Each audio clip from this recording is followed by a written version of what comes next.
สบายดีพ่อแม่พี่น้องเนาะอันนี้ก็เป็นมือที่3เนาะของการอยู่ไทยทุกคนมือที่3แต่ว่านอน2 คืนนี่ตอนนี้เฮาก็กำลังสิกลับเนาะเพราะว่าลูกแม่อยู่เพื่อนก็ถ่ายอยู่บาร์บี้ดี้ก็ถ่ายอยู่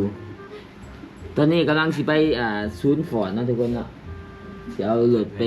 เช็คสุขภาพช่วงล่างแล้วก็ไปเช็คหลายอย่างนี่แหละแล้วก็สิกลับมือเฮือนเลยเนาะมื้อนี้แล้วก็จะไปซื้อจอคอมโอ้ไปหลายอย่างทุกคนมื้อนี้ยังอยู่เฮือนเบาอันคือเก่าเนาะมานอนอยู่นี่เพราะว่าบ่มีเงินค่าโรงแรมเด้เลยมานอนอยู่นี่เอาก่อนเมื่อนี่เดี๋ยวไปบิดบางม่วงมันไปฝากแม่ก่อนไปสนเนาะเพราะว่าเขาเป็นคนหลักจริงเด้ไปเดี๋ยวสิไปหลักบางม่วงฝากแม่ก่อนแต่ก็มีเครื่องนะทุกคนเนาะเดี๋ยวสิเมื่อฝ้าเมื่อขายเครื่องก่อนฝากทุกคนอุดหนุนหน่อยเด้อเครื่องต้นนี้เฮ็ดมานี่โคตรแพงทุกคนต้นทุนนี่400 500คนรักจริงเด้นี่รักจริงอยู่แล้วเอาไปหิมหัวก่อน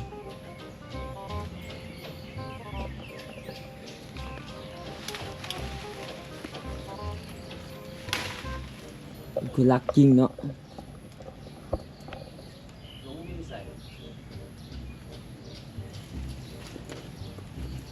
เอาตัวหิมหัวเอาเขาจังบุบิดของมันบุสนเนาะถึงนอนอยู่เพื่อนถึงรักมักม่วงอีกเดอันนี้เขาเอ้ยหน่อยมักม่วงเขียวเสวยบ้านเฮา2 หน่วยนี่ก็พอแล้วมันทุ่งย่างเหรอวะนี่เครื่องซื้อมาขายอยู่ทุกคนเด้อของแท้แน่นอนเนาะเบิ่งพี่ผู้เก็บจริงนอแตดดิกใหญ่4-5 ลาดเสือโคตรงามเลยสิบอกให้เด้อเดี๋ยวฝากติดตามใน Facebook TikTok ก็ได้ YouTube ก็บ่ค่อยได้ขายแล้วแต่ใครสนใจก็สามารถติดต่อมาได้ทุกคน Facebook ตัวบางหนึ่งนั่นแหละแคปเอาได้เมื่อปะเบาอันก่อนเมื่อปะ3 ตุ้ยก่อนเด้อไปศูนย์ไปกินข้าวเลยกันจะไปซื้อจอคอมแล้วก็สิซัดออกมือเลยเมื่อปะก็เลยตุ้ยหมอนี่19 โลตุ้ยมาตุ้ยนี่ปลาเมื่อปลาก็เดินนี่เนาะอยู่กับพ่ออันพี่บ้าเด้อถึงวันแล้วสิเป็นพี่บ้าแล้วก็เป็นพ่อเจ้าเห็นบ่บึงพ่อในใดเวลาพ่อเมากระท่อมนั่น3-4 โมงก็ลุกไปล้างตู้เย็นเจ้ากระหามกระเฮาแน่เห็นบ่คันเห็นพ่อย่างหลอดนะเฮาแล้วโลดจะมาย่าง3-4 โมงแรง3-4 โมงกลางคืนมาจังสิเด้อเห็นบ่เดี๋ยวพอจะเมากระท่อม4-5 โมงเช้าพาเจ้าไปอาบน้ำอันนี้ก็บ่เอาใดมันบ่อาบนั่นไหนเราสิเป็นบุ่งบ่วงก็สิอาบน้ำให้เจ้า4-5 โมงเช้านี่คือกันเด้อเห็นบ่เห็นพอล้างตู้เย็น4-5 โมงเช้านะบอกหามพอหน่อยได้เดี๋ยวถ้าเป็นป่วงๆเนาะอาบน้ำให้มา4 โมงเช้าเอาเสือน้ำมันไปเตรียมเครื่องมาทุกคนเดี๋ยวนี้บวงนี่เครื่องอุปกรณ์เตรียมมากล้องไม่ใส่บ่ไม่ใช่ใส่นะช่างนักที่ซื้อเอามันก็เป็นอันไหนดิคือคนมีเวียกอันดิเอาไปซะเขาก็ถือกล้องซื้ออีสังเฮาคือคนมีเวียกแต่กับผมมีเวียกเดี๋ยวไปเจอกันอยู่ศูนย์ทุกคนตอนนี้เราก็มาฮอดศูนย์ฟอร์ดทุกคนเนาะศูนย์ที่ใหญ่ที่สุดในอุบลแหละมีแต่ฟอร์ดเต็มเลยฟอร์ดเล็บตอกเล็บเตยช่างเต็มมันต้องได้จอดไปนี่เด้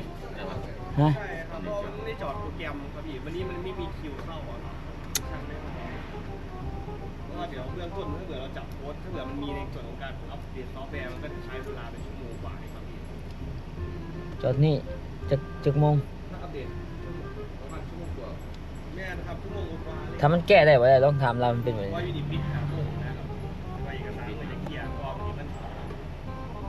เช็คมานี่เดี๋ยวเปิดทันก่อนเราเช็คชั่วโมงด่วน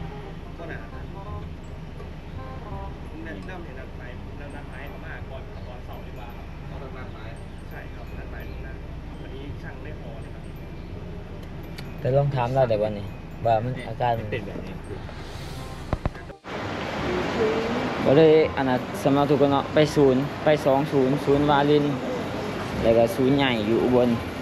มันต้องได้นัดสร้างใหญ่เขาก่อนเขานัดเป็นวันจันทร์แต่เขานัดจะได้กลับก่อนเนาะแล้วสินัดสร้างเขาแล้วก็มาใหม่แต่ว่าเขามาซื้อจอคอมกันเนาะจอคอมเมื่อใส่คอมเรือนเขาค่ะแล้วก็กินข้าวแล้วก็สิกลับแต่ก็ไปแวะซื้อพวกขาไก่ KFC สั่งไปฝากตู่แล้วก็เมื่อเนาะ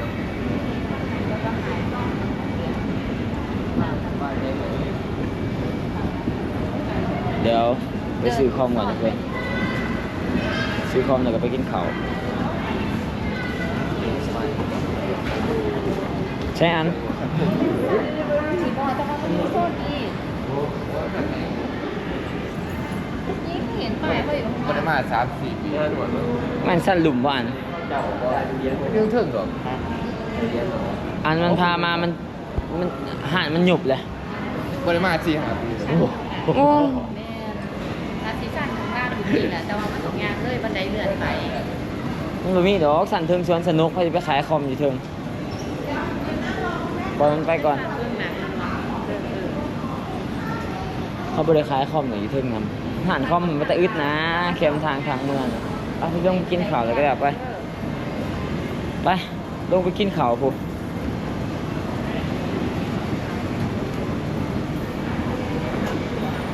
เดี๋ยวลงไปกินข้าวกันนะทุกคน ตัว3,900ใช่ไหม ตอนนี้เราก็มาสื่อจอคอมนะทุกคนเนาะอยู่ซูนีเกมสื่อจอคอมเลยกินข้าวชั้นล่างแล้วก็สิกลับได้วันนี้ มีอยู่ ว่าตัวนี้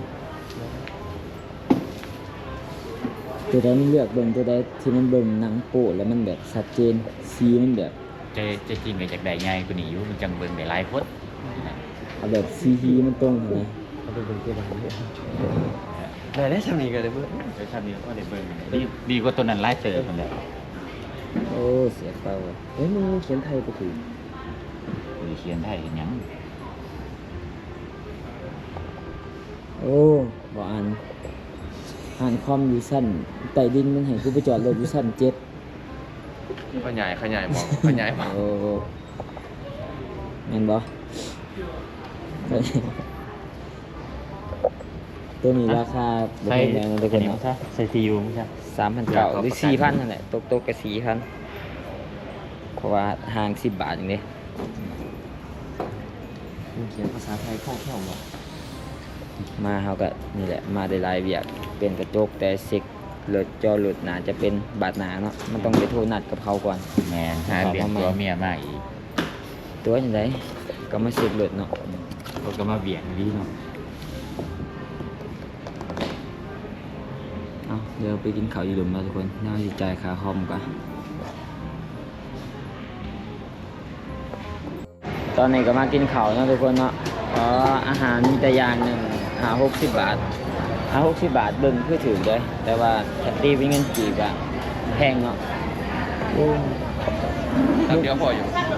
มึงเป็น อัตราแบบด มึงเป็นไฮโซเหรอกินมาได้เลย ำเอา มึงเห็นปันไฮโซ เอาตำลาวเอาตำลาวโอเคกันเลย แล้วแต่พวกเจ้า เอาตำลาวโอเค มึงเป็นไฮโซบ่ ผมจำไฮโซเลยเนี่ย มึงกินมาได้มึงเป็นคนโลโซเปลี่ยนห้าง เอาตำลาวโอเคเลย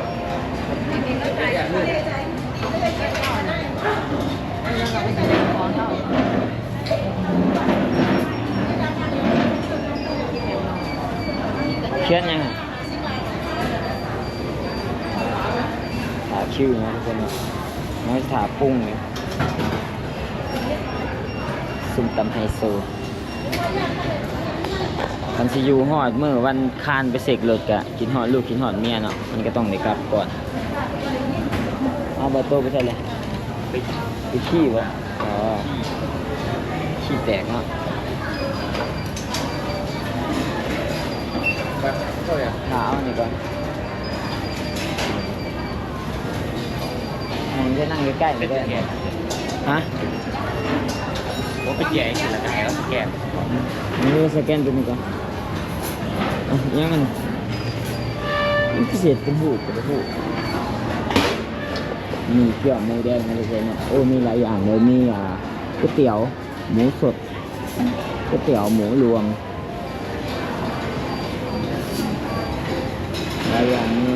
เอายังเบาๆเขาว่าเจ้า เรื่องเขาไก่ เด็กน้องไก่จ้า มาได้มาเดินมาแล้วทุกคนเนาะบางแต่ไทยบาง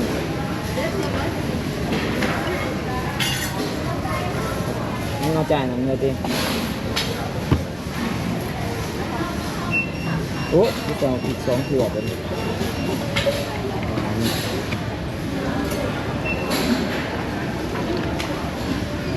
นั่งใส่เลยนะบนนั่งนะทุกคนเนาะอุ้ยอันนั่งใส่ปะ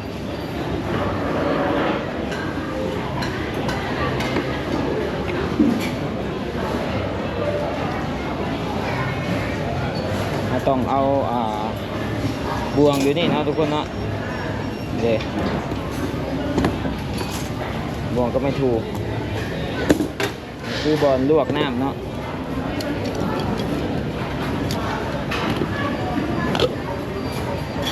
มา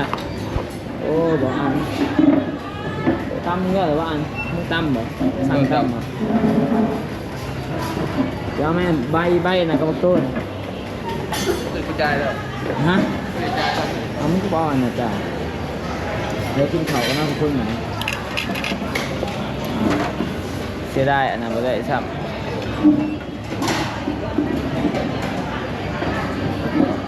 มา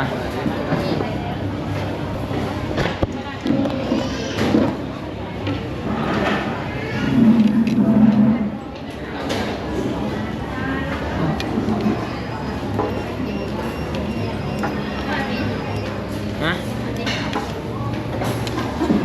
พอมากเหรอ โอเคสอนนี่คือมาดีแหละ ผมบอกนะตีหาตี 3 ตี 4 ตี 3 ตี 4มากับบรินอนเขานอน9 โมงไป9 โมง นี่มีเสียงใครได้ พากันเล่นเกมอยู่เด้ท่านนอนซ้ นี่ก็เบิ้งบอลโซเสียงใครได้ ในโบเพชรในเพชร เป็นอะไร ำเขาใส่ปลาแดกอยู่บ่วะ นะ ไม่กินในประเดี๋ยวแล้วมันขันปะ แล้วเขาใส่ปลาแดกบ่ อันนี้เบาๆต่อเลย น้ำให้สูตรใส่ประเดี๋ยวดิ ใส่ปลาแดกแล้วมันจะแสบตำเนาะใส่ปลาแดกมันจะเป็นยังไงยังตำมาคุ้งอยู่วะเนี่ยสั่งแม่งว่าหลายจาน นี่ก็พอต่อแล้วเจอแล้วก็กินตลาดก็ไปคุยสอนที่ กินเบิดหายแล้ว เล่นนะให้สิบกินประเดี๋ยว เดี๋ยวกินข้าวกันเด้อทุกคน ไป ลงสั้นจอดรถกันหารถไปชั่วโมง ไปเจอกันบ่อัน thank you ด้วยหลาย ไปเจอกันไหม ลำเงินเงินทอง หลบงานจังนัด ขอให้ แต่ มี เกี่ยวได้ไร ขอให้มีลูกไวให้มีลูกเด้อมาปั๊มลูกเด้ออัน กูกดสอนขากูแล้ว ชาวเห็ดเป็น เดี๋ยวสิเมื่อไหร่ไปแวะซื้อ KFC ฝากลูกกันทุกคนไปไป let's go let's go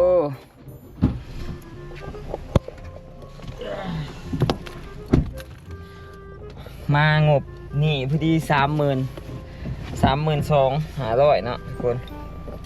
ใส่ไป ได้เครื่องน้อยหนึ่งสไลด์แมนได้กินเหล่าเนาะ ไปกันเหล่าก็4-5 พันแหละเดี๋ยวขับรถก่อนทุกคนเจอกันถูกแหละโลตัสตัดภาพมาทีมาแต่ละปีมาเถื่อใดมาเถื่อนั่นบอกว่าจะมาย่ำใด เขา ยามนั้นก็ต้องไปแวะ มายามปู แวะ KFC ซื้อ KFC ฝาก เรื่อง ลู ยัง ก อยู่บ่เว้ย ตาย หึ ตายไปโดน ตายแล้ว ผู้พันแคปเลอร์ ตอนนี้เรามาแวะโลตัสนะทุกคนเนาะมาซื้อมาด้วยตอนเผา ขาไก่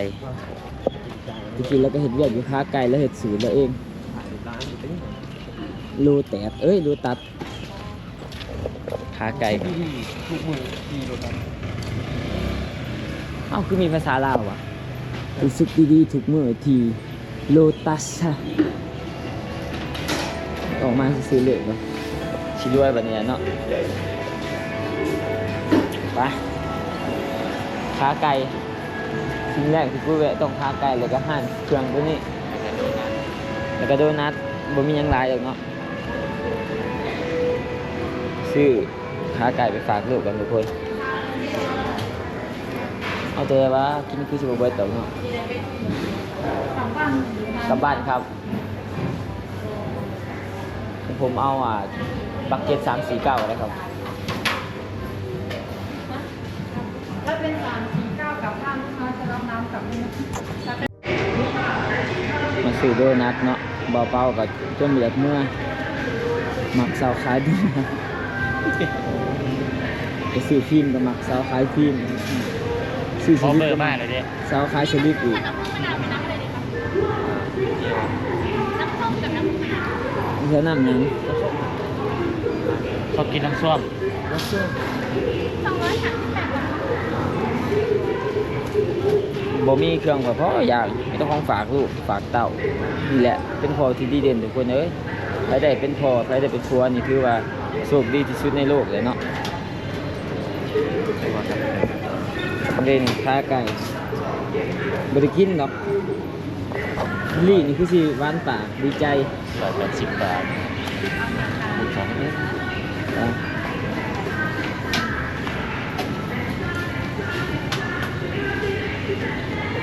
อีกประมาณ3-40 นาทีหอดด่านเนาะสิครับแต่ยังมาได้ อันนี้ไปฝากนิต้าเนาะเดี๋ยว ที่นี่ส่วนมากจะมีแต่4 อันค่ะแบบเป็นแพ็คๆ อันนี้ก็ไปฝากกันได้เฮ้ยอันนี้เมียกูมา หาในแขกก็มี สื่อไทยมันก็คือกว่าเด้หมอนี่ ฝากเนี่ย มันก็คือแบบเขาแบบใส่ใจนะ สมาชิกมีไหมคะ ไม่มีครับมีแต่สมาธิ 1,719 บาทถ้าสนใจสมัคร2 ปีนะคะ โอ้ไม่เป็นไรครับ ผมฟ้าวนี่ 1,000 เท่าไหร่ครับ 1,719 บาท โอ้โหเป็น2,000เนี่ยนะสมัคร แล้วเงินสดมา 2,000 บาท โอ้32,000อ๋อเขาเบิดงบไปพอดีมากอะใส่จะมันเบิดแถวเบิดบาททุกคนเนาะ32,500ก็พอดีแล้วเงิน1,100มาเถอะพอดีเอาไปแทงปลาลีดมาแล้ว เป็นเบิร์ด เดี๋ยวเขาก็ได้คืน ตรวจสอบนะคะขอบคุณนะคะกันหน้าเชิญใหม่ ครับผมเอาไม่มีถุงบ่ครับ เล่นพอพี่ว่ามีถุงมีแต่ ซื้อเอาก็ได้ครับ เอาใบใหญ่ใบเล็กดีค่ะ เอาใบใส่เบิดนี่แหละครับ เป็นใบใหญ่นะคะ ครับผม ขอโทษลูกค้าด้วยนะคะ มีไปเริ่มต้น ถ้าเป็นอย่างอื่นเนี่ยผมไม่ใส่ถุงอยู่ แต่อันนี้ผมต้องใส่ถุงนะจะกี่บาทครับ เป็น9 บาทค่ะ อ๋อ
ตอนนี้ก็มาฮอดบ้านแล้วเนาะทุกคนเนาะขนเครื่องอีสังลุงแล้วเรียบร้อย ลูกก็มีอันเดียวบ่เลย แบ่งกันเบิดแล้วเรียบร้อยแล้วเนาะ ตายจ้ะได้เสือเซย แต่ว่าวันดารับซ้ำวันดารับเด็กข้าวกับข้าวไก่เกิดลูกมีฮอดของฝากมานะนี่นี่เค็มเบะปิ้งตับ โหจังเลยจะซื้อให้แล้ว หึ สิบเอ็ด ไปเทียมมาสั่งกันมันติดกันเลยจับไปเลย200ไป300ไปเลยครับบ๊ายบายเด้อทุกคนคลิปนี้มาฮอดแล้วอย่างปลอดภัยเนาะเจอกันคลิปหน้าเด้อทุกคนบ๊ายบายขอบใจเบาอันเนาะ โอนได้หมักม่วง ที่ให้นอนอยู่เฮือน แล้วก็หลักหมกม่วงมาอีก4หน่วย ใหญ่จ้า เลยบ๊ายบายทุกคนเจอกันคลิปหน้าเด้อขอบใจที่เบิ่งคลิปนี้จนจบเนาะขอบใจหลายๆเด้อเดี๋ยวเฮาสิเข้าไปใหม่อีกทุกคน เพราะว่าเช็ครถนะมันต้องนัดคิวเขา มันต้องนัดคิวล่วงหน้าประมาณ 3-4 มื้อพวกสร้างเขาจังว่านะให้เฮา เมื่อสิได้ หึ เมื่อมีโอกาสได้อยู่ ตามที่เขาเอาหาก็มีสิทธิ์ได้ คือเขาว่าต้องซุปกับคอนจะต้องอัปเดตซอฟต์แวร์จังได๋เขาก็บอกอยู่ เอาคือบ่มีไม่ ไล่ เอา โพสต์ใหม่เมื่อสอง เพราะมันก็ โพสต์มา มันได้อยู่มีสิทธิ์ได้อยู่ดอก ก็ใส่ก็คือ ถ้ามันเข้าไปนะมันต้องซุปเขาคอมเขามันก็ฮู้เบิดบ๊ายบายเด้อทุกคนเดี๋ยวพุ่นแหละเฮาจังสิเข้าไปเช็คใหม่เนาะเพราะว่ามันต้องได้นัดสร้างอยู่บ๊ายบาย ให้หน่อยถ้าแบบเครื่องสบายเอาเงินให้หน่อยซะเนาะ